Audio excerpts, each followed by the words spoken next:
Okay, hi everyone. We are looking at your topic 1.2 and 1.3 of your tectonics cluster. Now, this part is a little special and doesn't really gel with the other parts, so which is why we are doing it separately. But you can consider both subtopics as trying to do the same thing. Now, these are the lesson objectives as printed in your handout, okay? Basically, you should be, when I give you a diagram, you should be able to describe the distribution of the edge of seafloor, the distribution of the sediments and the magnetic properties, explain how seafloor spreading, there's this term that you're going to learn today, seafloor spreading, what is the evidence of plate movement, and how the following supports the evidence of seafloor spreading.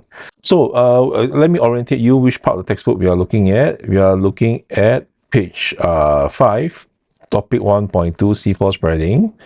Okay, and then 1.3, page 8, magnetic striping, all the way to topic page 11. Now, what is this topic about? I think we have already learned a lot about tectonics, all right? You have learned that this is what it was we see in the map nowadays. Actually, if you rewind a few 100 million years ago, all the continents in the world were actually stuck together. They form a huge continent called Pangaea, okay? And then because of plate movement, plate tectonics, all right, the plates move and then they move about and then they start to separate into the continents that we see today. The plates will keep moving, and then as you can see, 50 million years into the future, you will see that it will move further away. Okay, and the geologists have predicted that you give it a few 100 million years, all the continents may come together again, forming a new supercontinent. They call it Neo-Pangaea.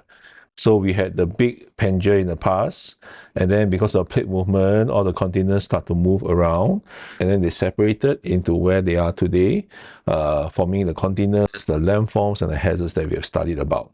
All right, but I think I mentioned to you all before, actually this is a very new thing. Before the 1960s, most people think that the seafloor, okay, when I say seafloor, I also mean ocean floor. Okay, it is used interchangeably. The thought that the seafloor is flat, the continents has been there since Earth was formed, the continents have never moved throughout history. Okay, so it is this tectonic theory actually came about only in the 60s and in the 70s. All right.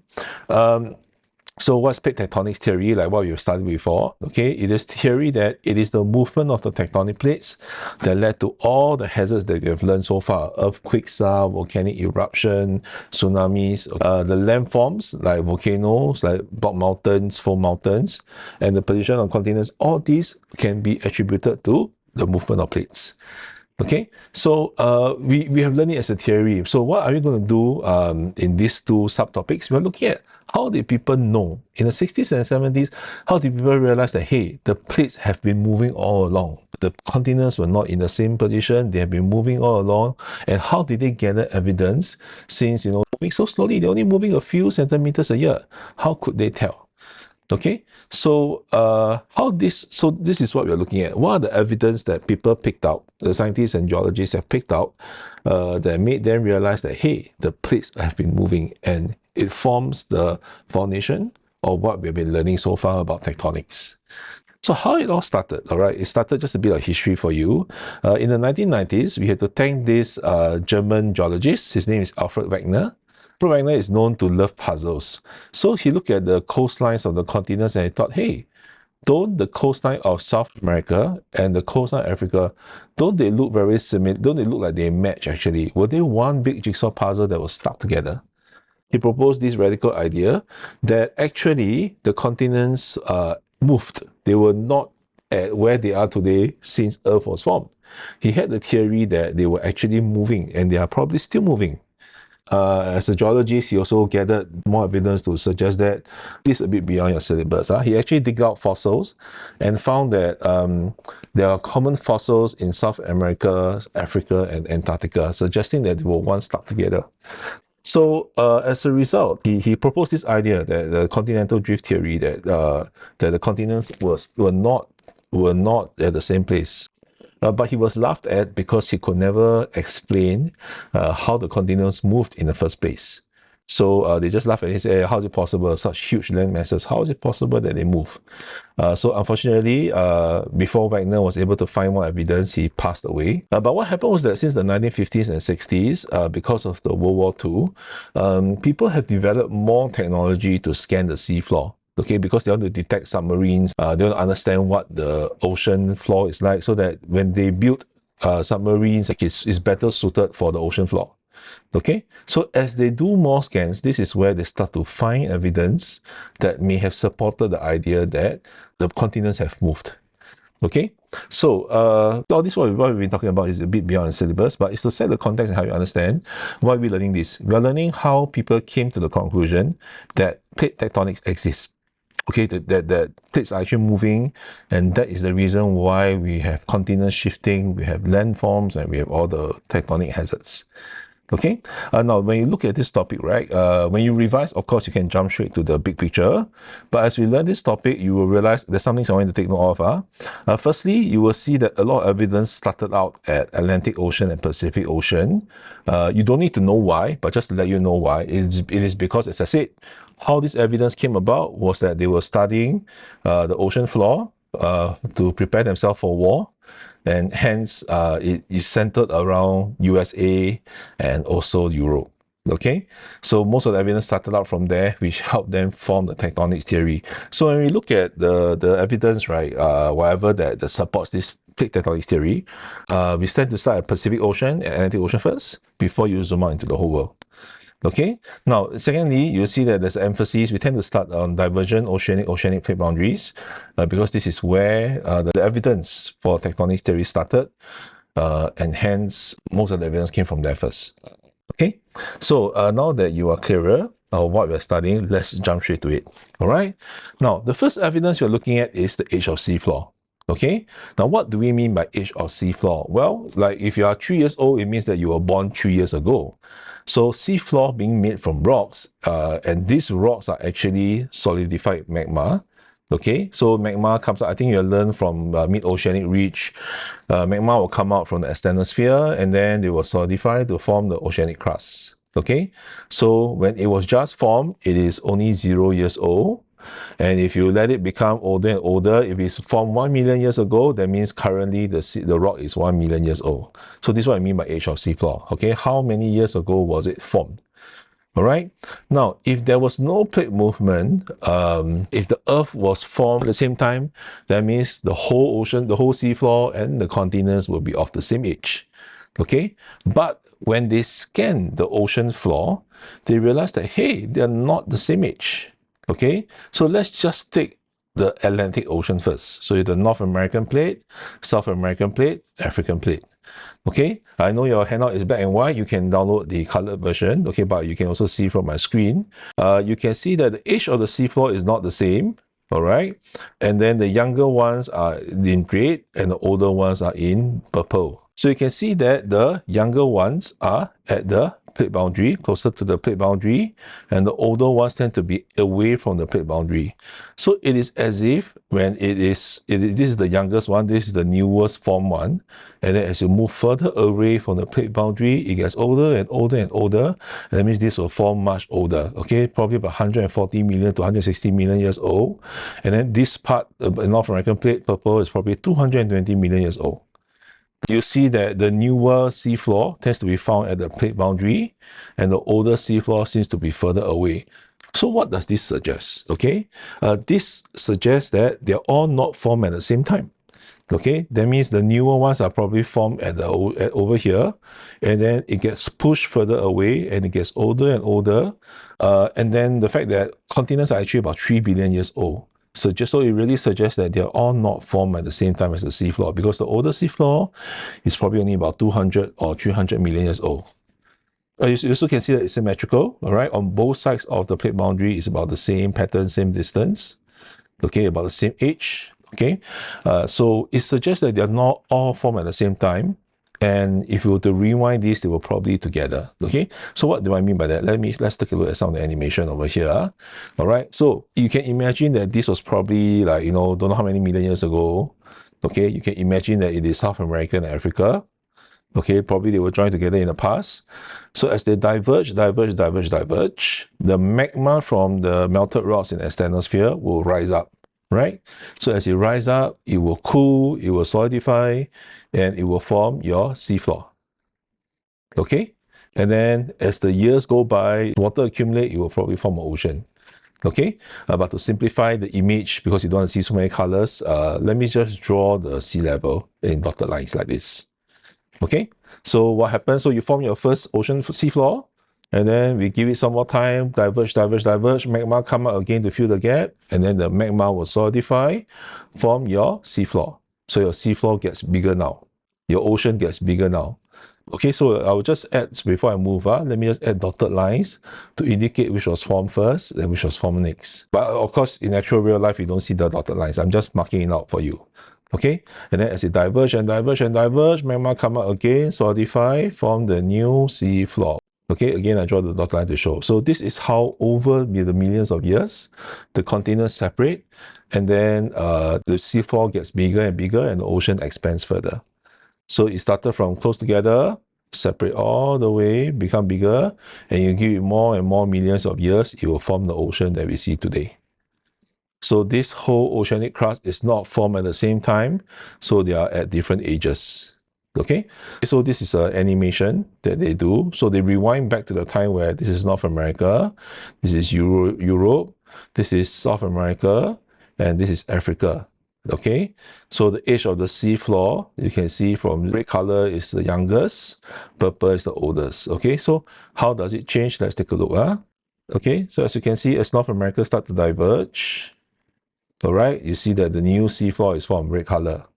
Okay, and then as this diverge further, this new seafloor will become older and older, and the color will change according to the spectrum. Okay, so you can see the ones that was next to the continent has been pushed further away from the plate boundary. It becomes older, it becomes yellow. Okay, and then move further. Now you see African and South American plates separating. Okay, and then they form the new ocean floor in red. And then as the red one move further away from the plate boundary, it becomes yellow, it's older and older, and it becomes green as to mark that it's become older and older. And this is what we have today. So let me just replay. So from this, as they form the new ocean floor, it becomes older and older, and bigger and bigger. So because the sea floor is expanding, they call it sea floor spreading. All right. So let me just simplify. Okay, let me just use 3 colors. So if it's 0 million years old, just newly formed at the point of animation, it'll be yellow. If it's older, 1 million years, it'll be green. If it's even older, 2 million years old, it'll be blue. So let's use what we have just now. Okay, so the new seafloor is formed at 0 million years old. So if I do a scan, it will be yellow color. But this band, as it moves further away, it will get older and older and older. So if I were to fast forward 1 million years, okay, fast forward 1 million years, it will become older, and it becomes, will mark it out with the green band. And then the new seafloor that's being formed here will be 0 years old.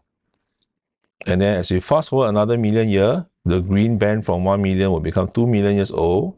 We will mark it out with blue. And then the 0 years old will become green to mark out as 1 million years old. Okay, as you can see the change in color. Now it's year 2 million, and then the new seafloor that is formed here, since it's newly formed, it will be 0 years old. Okay, and this is how you get this pattern that you see over here. All right. Okay, so over millions of years, you see that spreading and spreading, and it becomes what you see now. Okay, and of course you have this diagram, so you can see it was formed here. Year 0, maybe 1,000 years later, it get pushed further away, and then the new seafloor is formed, and then it pushed much further away, and then new seafloor is being formed over here. Okay, so this is what the age of the seafloor suggests. It suggests that seafloor spreading is happening.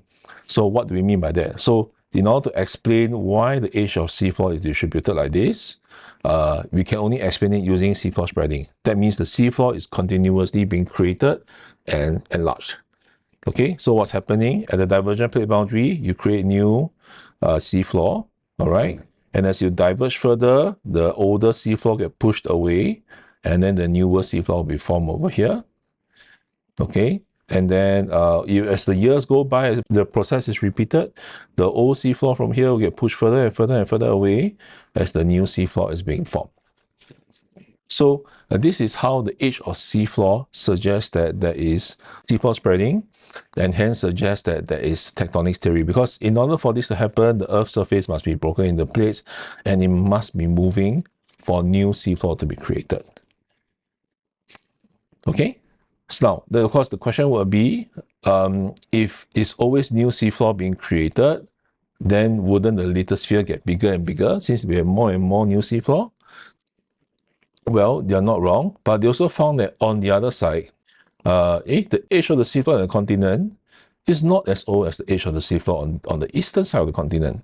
Okay, so you can see on the eastern side of South American plate, it is blue, 100 to 120 million years old, whereas here is much younger, about 20 to 40 million years old. These are newer. So what does it mean? What happened to the older one? So with other evidences, if you're keen, I can let you know. If along other evidences, they found that the older plates actually get subducted. Okay, so what we learned about subduction was not that people come out from nowhere. It's through multiple evidence, they found out that there is subduction happening. So older plates actually do get away from the Earth's surface, and that is why you see like for the Nazca plate over here, it is much younger as compared to the South American plate over here. Okay, so since there's a continuous process of creating new seafloor and pushing older seafloor into the asthenosphere, take it away from the surface, that is why our lithosphere is continuously created and destroyed, and then it doesn't get bigger and bigger and bigger. Okay, there's a continuous process of creating and destroying it. Okay, so since we have seen and then does it only appear in the case of, you only study at A, B, C, and D, right? Nazca plate, African plate. Is it always the case only here? Well, as you can see, at almost all the divergent plate boundary, you will see that the youngest dark red is all over there. Okay? And then the older ones, as you move further away from the divergent plate boundary, you will see that the seafloor gets older and older and older. Okay, so Pacific plate, see from one end all the way to the other end, it gets so much older until it subducts into the Philippine plates and the Australian plate as well. Okay, so you realize that it's not just South Atlantic Ocean and Pacific Ocean, but other parts of the world as well. All right, so now that I've given you an example from Atlantic and Pacific, as well as Nazca, okay, to talk about the converging and subduction, can I get you to choose from the global map your own example? Okay, are you done? All right, so as you can see, some of you, as I mentioned, some of you may choose Pacific plate, divergent here, convergent here, subduction. Some of you might choose Indian Ocean, Indian plate. Okay, the classic one will be because Indian plate created here and then subduct at Indonesia. All right, so this is where the tsunami in 2004 was formed. Okay, and this is responsible for many of the volcanoes and many of the earthquakes in Indonesia. As you can see here, it's only like 60 million years old, much younger than this part that was formed in Africa. Okay, 220 million years old, because there was no subduction here. All right, whereas here there's a convergent plate boundary. So older plates gets pushed into the asthenosphere, gets removed from the surface consistently here. Whereas here, in this part, okay, because there's no subduction, so the older seafloor will still remain. Okay? All right, so because the age of seafloor is only possible because of the continuous seafloor spreading and the subduction, hence both support the idea that there's tectonic theory. Okay? So there's evidence number one about how the age of seafloor helped us realize that there's plate tectonics, there's plate movement and stuff like that. The second evidence we look at is seafloor sediment accumulation. what is sediment accumulation? Okay, so sediments are small particles, even smaller than sand. What happens is that big rocks, whether it's on land or in sea, because of water, because of wind, because of whatever processes, it can break down into very small, fine sand or even smaller particles. Sometimes dead organisms also, they form these small particles. So these small particles is what we call sediments. Now, because older rocks are more exposed to ocean water, most of the elements for a longer period of time, you would expect older seafloor to have more sediments. Okay, because there's more time to break them down into sediments, and there's also more time for them to accumulate sediments from elsewhere. Okay, so let me just give you some examples. Okay, so this is an example of a seafloor sediment. The whole brown, not just the white color, the brown color is all sediments actually. These are not solid rock. This is it's like a layer of sand or even finer than sand particles that is sitting on the rocks. Okay, you can get sediments from the land. So this is the river bringing in sediments. All the brownish thing is actually filled with sediments and pour it out into the sea, which will then settle at the bottom. Okay, and the seafloor. All right. So as I said, you would expect that the newer rocks, the newer seafloor to have minimal sediments because they are very new. They had little time to be exposed to the seawater to be eroded.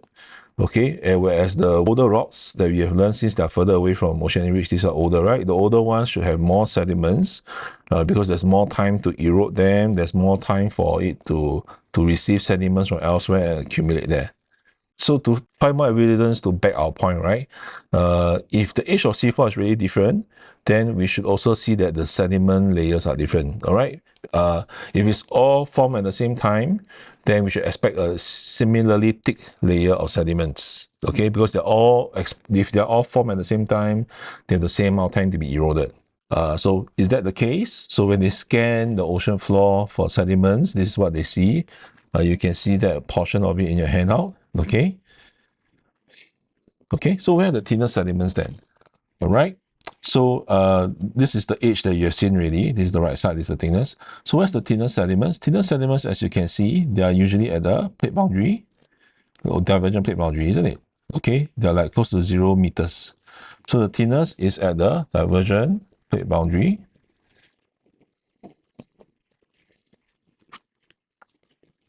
Okay, especially where? Especially between the South American and African plate, as well as the Pacific and Nazca plate. So it actually coincides with the age, the younger seafloor, actually.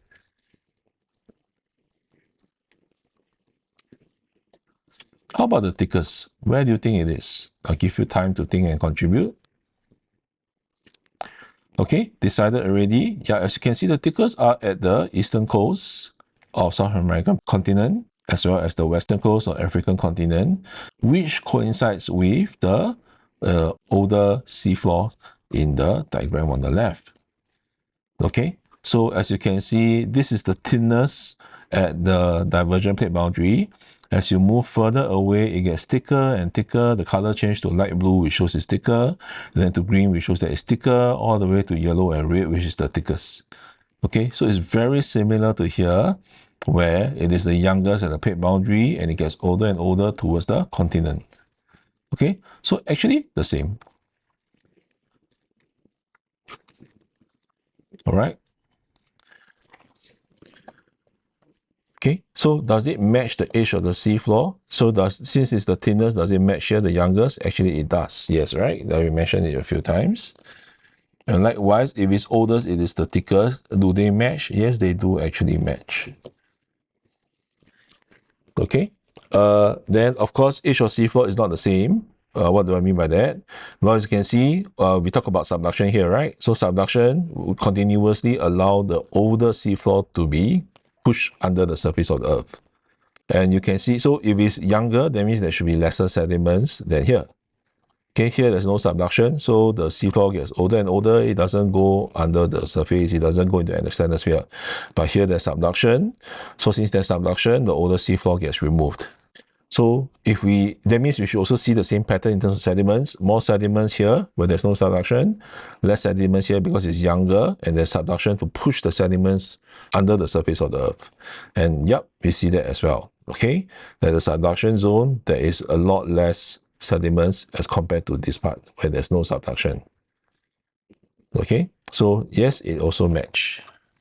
Okay, so as you can see over here, there's different thickness. It coincides with what we talked about just now. Okay, the thicker should be older, and the thinner should be the younger. And then on the other side, all right, why there's lesser sediments than this side? Because the sediments are being brought under the surface due to subduction. All right, so we found further evidence that confirms that the age of the seafloor is not the same throughout. Okay, so same thing we have done in the previous pages, right? I've written that here for you. What is the example of the different age to support seafloor spreading? Okay, we have talked about this one as already mentioned above. Can I get you to pick out your own examples? Okay, key in your own examples now. Okay, now, so how does this support plate tectonics theory? Since the thickness coincides with age of seafloor, it further supports the idea that the age of seafloor is not the same throughout the whole world.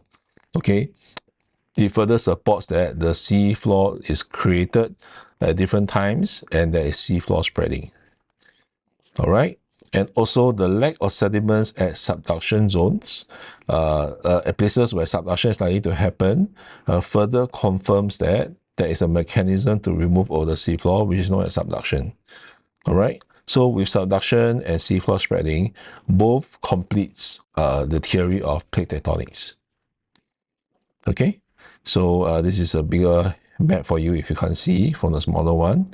As you can see, it does coincides with the age of seafloor. Now, here you might be thinking, why is there so much sediments here? There's an anomalous case over here because here in India and Bangladesh, there's a few rivers that carry a lot of sediments from Himalayas, eroded from Himalayas and dumped into here. Okay, so this is beyond the syllabus, but just to let you know, there's a lot more sediments here because of all the dumping of sediments from rivers. Likewise in Southeast Asia as well. Okay. All right. Now, the third last evidence is magnetic striping. This is a bit tough, but never mind, I'll walk you through. Okay. So let's break down the word. Magnetic means that it's related to a magnet. Stripes means a long, narrow piece. Okay. So long, narrow band. So magnetic striping means that there's a long, narrow band of rocks with different magnetic property. Now, what's the property? The property is about the polarity.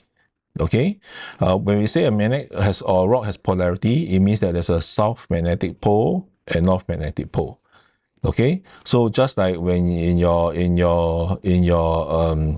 your typical magnets, you have north and south, right? Okay, then if I turn it around, we can call it reverse polarity.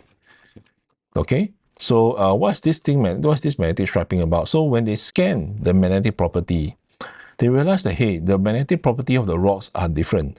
And they found that if you were to map out the rocks with the same magnetic property, they will form these alternating bands that's symmetrical on both sides of the mid-oceanic ridge. Okay, so it's symmetrical, all right, from the axis, which is from the mid-oceanic ridge, okay, and then they alternate the same way, same thickness, same width and stuff like that. Like they did a scan, this is North America, and then they realized that, hey, how come they all form these zebra patterns? All right, and they are alternating magnetic property. Okay, so in the first place, how do rocks have magnetic property? Well, it goes back to your science. Okay, so you know that not all materials, not all metals are magnetic. They need to contain certain magnetic materials like iron. Okay, so if a material is a lot of iron, it's likely that it can attract magnet. It's likely that we can make a magnet out of it. So why is it that most metals and most iron are not magnetic? Because the magnetic, there's actually many, like you can see, there's many small magnets inside. Because they are not aligned in the same direction, they get cancelled out. So it's like this one attract in this way, but this one attract that way. So the opposite direction, they cancel out each other. All right. But what they do when they form magnets, they actually try to align all the magnetic domains. They try to make sure all the polarities place the same way so that there's a clear north pole, clear south pole, and it forms a magnetic field to be able to attract metals. And I think you learn this in your science, I think primary school or lower sec. One of the ways to make a metal block into a magnet is you probably stroke a magnet on it, right? So that you slowly align all the different domains in the same direction so that you have a clear magnetic north and south. Okay? Another way is they actually melt the metal, put it in a magnetic field so that they will all align according to the magnetic field. Okay, now how does rocks have magnetic properties then? Well, rocks actually do contain a lot of magnetic materials like iron minerals. Okay, and then magma, especially those in the ocean floor at divergent plate boundary, actually contain a lot of iron. So actually some rocks are so aligned, right, that actually they have magnetic, they are like mini magnet, okay? So like this rock on the left is what I brought to class. Yeah, remember this is solidified, so this is actually a small lava bomb from Mount Merapi. On the right side is what we call lodestones, okay? So typical rocks, you know, if I throw a magnet, paper clip, it doesn't stick at all. Okay, there's no magnetic property, there's no magnetic attraction. Okay, but some rocks, because they are formed in a certain way, they are actually like a weak magnet. You can see the paperclip is stuck to the rock. Okay, the rock actually has some magnetic property to stick the metal to it. Okay, so how come these rocks are able to have certain magnetic property? Okay, well, when they come out from the external sphere, they are magma, right? Okay, so when they are magma, the different magnetic materials inside it is like this cube like that. Let me just imagine this cube is actually in gel, and all these brown black color stuff is actually iron filling. So you can see that they're being attracted to a magnet. Yeah? Okay, so if I were to shake it and there's no magnet around, there's no magnetic field around, you can see that the magnetic domain just randomly move around, something like this. Okay, but before they solidify, if I put them in a magnetic field, they will align with the magnetic field, like what you see over here. Okay, so let me shake and put in the magnet. Okay, you see that they quickly align a field around the field. Okay, I'm not sure you see the circular field from the north to the south. Okay, let me just shake it again and show it to you. You see that they form this magnetic field, circular field. Okay, so imagine if I solidify it like this, they are aligned to the magnet already. Okay, and they are all going to make this cube have a slight magnetic property. Okay, so this is magnetic fields. As you can see, it's very similar to what you saw in the cube. Okay, so the Earth also has magnetic field. The Earth generates magnetic field, and this is what protects us from a lot of the solar radiation. So you can see that it's very similar to what we have in the real magnet.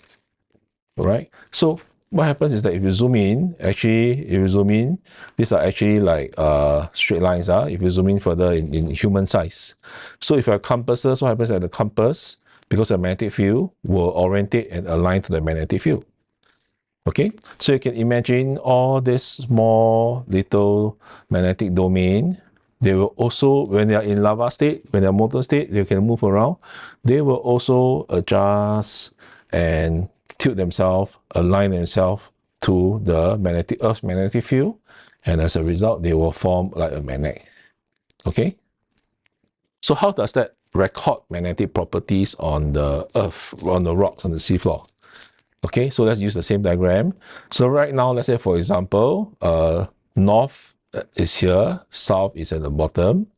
Okay, we call this normal polarity, like what we're experiencing now. Okay, magnetic north is near the North Pole, magnetic south is at the South Pole. So when I use a compass, the compass north will point towards the North Pole. Okay, so when the seafloor is being formed, the magma come out, all right? Remember I told you when the magma come out, they all have different magnetic domains. They're all pointing everywhere. Okay, but because of the Earth polarity, they all slowly align to the Earth polarity. And when they solidify, they form rocks, seafloor, that's aligned to the Earth magnetic field at that point in time. Okay, so this is how the rocks, basalt rocks in the seafloor, which form the seafloor, can have magnetic property, which is why when they then scan for magnets, they will see that it will respond in this way. Okay, then the question will be, how come there is a reverse? How come there is striping?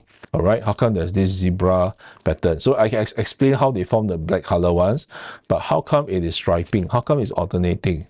Okay, what scientists have also discovered is that the Earth's polarity actually switches every 10,000 years to 50 million years, and historically, Earth's polarity has swapped many times. Now, what do I mean by that? Okay, so geographic north means our North Pole lah. Okay, the magnetic north, all right, actually has swapped to geographic south, and then swapped back multiple times in history. Okay, so it's swapped here and swapped there. The poles have swapped, the magnetic poles have swapped multiple times throughout history. Actually, we are due for a swapping soon. Apparently, we are a few 100,000 years overdue. So scientists are actually quite worried that the our magnetic polarity of the Earth may swap. Okay, so when it's swapped, we call it reverse polarity, where the magnetic south is at the geographic north, is at the North Pole. Okay, whereas the magnetic north is at the South Pole, at the Antarctica. So when reverse polarity happens, my compass north will point actually to Antarctica, to the south. Okay, now there's normal polarity, my compass north will actually point to the North Pole, geographic north. Okay, but if it's reverse polarity, the Earth magnetic field swap, it will point towards the south. Okay, so since Earth go through a cycle of swapping polarity, reversing polarity, right? So this is what happens. Okay, so maybe 1 million years later, Earth's polarity swapped. All right, if I take out my compass, the north will be pointed to South Pole. Okay, to Antarctica, to the penguins. All right, so what happened here? The solid red color part, right? The solid rocks, right? Because they are solidified already, the magnetic domains cannot shift anymore. So they will record it as normal polarity. Okay, so this that will form a normal polarity, they will get stuck. Even though the Earth magnetic field change, they will not move. All right, but the newer magma that comes out to form the new seafloor, they are still in molten form. Okay, so since they haven't solidified, the magnetic domains will then align to the Earth's polarity at that time and actually point towards the south. And hence, they will record reverse polarity. Okay, so you can see a striping happening already. All right, so maybe in another million years, the polarity is normal. So what happens that the magma that comes out, the magnetic domain will point to normal polarity. And when they solidify, it will be stuck there. Okay, so the previous ones, because they are solid state, the magnetic domains cannot move anymore. They recorded the polarity at that point in time. Okay, so let me just rewind again. So let's say 0 million years. Okay, so normal polarity. So the magma, the magnetic domain will adjust, solidify, and record normal polarity. Okay, and then the polarity reverse. So those that has been solidified will not move. Those that is new will be aligned to the new magnetic polarity and record reverse polarity. Then suppose another million years later, polarity goes back to normal. So the new seafloor, when it's molten state, it will align to normal polarity and then solidify there. And this will continue to go on and go forth until you form this striping pattern. Okay, so first part, at divergent plate boundary, the magnetic materials in the lava will align to the Earth's magnetic field and reflect the polarity at the time. And then since once it's hardened and solidified, it'll be stuck being aligned to the polarity at the time. And when the polarity is reversed, those that is solid form, the black color parts, will not change. But the new magma that rises, and when it becomes on the surface, it becomes lava, it solidifies, it will be aligned to the polarity at that time. Okay? And then it remains stuck at the new polarity. When it reverses again, the newer rocks will take the new one, and then reverse again, will take the new one. So you keep reversing, you will form this striping pattern. Okay, and since it's happening at both sides of the plate boundary at the same time, it will form this symmetrical pattern. Okay, so you give this one multiple millions of years, it will form this striping pattern, and even more million of years, it will form this symmetrical striping pattern. See that symmetrical here, first layer, almost similar width. Then you see this blue layer, second blue layer is almost similar width as this one. Okay, because they are formed at the same time. So if it took more years to reverse, then both sides will record the same width. Okay, yeah, so if I remove the ocean, that's what you will see. So they also scan other parts, like in Atlantic Ocean. Okay, this mid-oceanic ridge at Iceland, you can see gray color is one polarity, white is another polarity. You can see that it's symmetrical, right, on both sides of the axis of the ridge. This one is a bit more colorful. They use different colors, red, yellow, green, and blue to suggest age. But basically, got color means that it is normal, white color means reverse. So you can see normal, reverse, normal, almost symmetrical. Okay, and then here the plate boundary is here, so it's a bit different from here. I found this another scan. You can see, right? So this is the polarity. This is normal. This is reverse. So you can see normal, then blue, reverse, then normal, then reverse, then normal, then reverse, almost symmetrical. Okay, so why does this support plate tectonics theory? Magnetic stripes suggest that they are not formed at the same time. Because they are all formed at the same time, the polarity will be the same. But the fact that it changes, it means they're not formed at the same time. And since Earth polarity keep reversing, it suggests that it has been forming as it reverses. So multiple seafloor is formed over time. Okay, so it's constantly created. It is not something that is created at the same time. So since this supports seafloor spreading, okay, and the age, therefore it supports tectonic theory. Okay, so very simply, let's summarize. All right, so you have learned three evidence today. All right, you learned that plate tectonics theory is supported by seafloor spreading and also subduction. And why is that seafloor spreading? Well, what are the evidence? Firstly, the age of seafloor is a big giveaway. The age of seafloor suggests that the seafloor is not formed at the same time. It is formed continuously. And the older seafloor get pushed further away from the divergent plate boundary. All right. The age of seafloor, we also can see from the convergent plate boundaries at the subduction that it is not that old. It's actually quite young. So it suggests that the older plates, there's a mechanism to remove older plates. And along with other evidence, the mechanism is subduction. Okay, so these are the things that supports the idea that there's tectonic theory. Okay, we also learned that seafloor sediments further support the age of seafloor, then supports the seafloor spreading and subduction. And we also learned how magnetic striping further supports the idea that the age of seafloor at divergent plate boundary is not the same, and hence there is seafloor spreading happening, which then leads to the tectonic theory. Okay, so it's a little complex, and I hope you have a better idea with all the animation and all the pictures. So I hope these three evidence help you better understand how people came to the conclusion that there's a plate tectonic theory. When you look at this, it may be a bit complex, but as long as you link it back in this manner, you will better understand what you were learning at first. All right, so let's go back to the beginning. All right, have you, number one, able to describe and account for the age of seafloor, distribution of seafloor from the divergent plate boundary? Okay, if you remember this page over here, okay, we have tried to describe the patterns, the distribution, and then we also tried to explain why it is like this. Okay, how come seafloor spreading led to the distribution of age in this manner?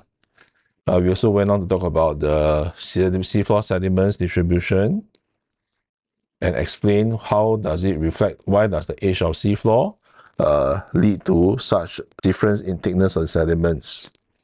Okay, and we also looked at the magnetic striping,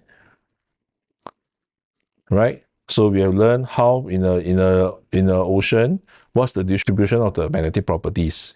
Okay, we have learned that it's alternating, and then it is also symmetrical on both sides of the plate boundary. Then we have explained how it is formed, how this striping is formed. Okay, and then we went on to explain how come all these will then support the idea that there's seafloor spreading, and how these two support the idea that there's also subduction, and hence combined together, it supports the theory of plate tectonics. Okay, so I hope this helps clarify these big subtopics. We record it because some students need time to slowly digest it, so we hope this format helps you. Just one thing to point out to you, okay, now if you were to look at the sediments in 1.2, now you realize that they only talk about mid-oceanic reach, okay, and then less sediments at oceanic trench. Suggest that it's being destroyed. They did not talk about having more sediments here at the edge of seafloor where there's no subduction.